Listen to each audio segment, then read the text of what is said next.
जो धोखा दे के सौदागरी करता है उसका हमारे दीन के साथ कोई ताल्लुक।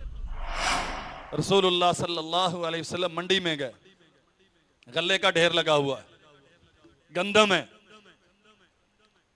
बहुत शानदार खूबसूरत। रहमते कायनात ने यूं उसमें हाथ डाला तो नीचे से भीगी हुई गंदम निकली। भाई इसका मालिक कौन है? मैं हूं। ये क्या है? ऊपर अच्छा माल है, अंदर भीगा हुआ। हुजूर ये इसलिए रखा है ताकि खरीददार मुतासर होकर खरीद ले। नबी अलैहिस्सलाम ने फरमाया मन गश्शा फलैसा मिन्ना, जो धोखा दे के सौदागरी करता है उसका हमारे दीन के साथ कोई ताल्लुक। करो दावे, मातम भी करो उनके नाम पे, जुलूस भी निकालो उनके नाम पे, चिरागा भी करो उनके नाम पे, दावा मोहब्बत भी करो उनके नाम पे, इश्क के बड़े बड़े कॉन्फ्रेंसें भी करवाओ उनके नाम पे, लेकिन अगर तेरा लेन देन का मामला धोखे से खाली नहीं है। अल्लाह अकबर। जानते हो ना, ऊंट बेचा है, ऊंट बेचा है। जो आपका खादिम था वो बेच के आ गया। कितने में बेचा? इतने में।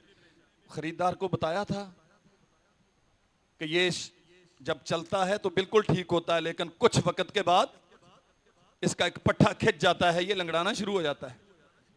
हजरत मुझे तो याद नहीं रहा, लंबी कहानी है, मैं इख्तिसार से अर्ज करता हूं। नबी अलैहिस्सलाम गए उन्हें ढूंढते हुए, और वो काफिला किसी जगह पे बैठा हुआ था।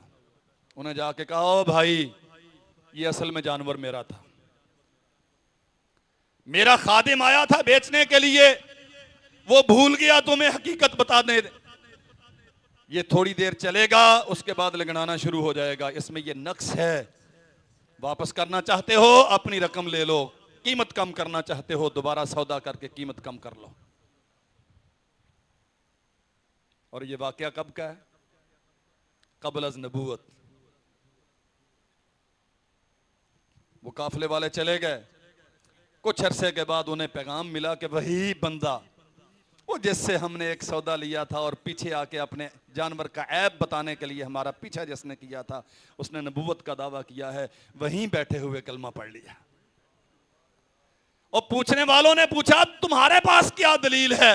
वो कहने लगा, जो एक जानवर बेचते हुए झूठ नहीं बोलता, वो रब पर झूठ कैसे बोल सकता?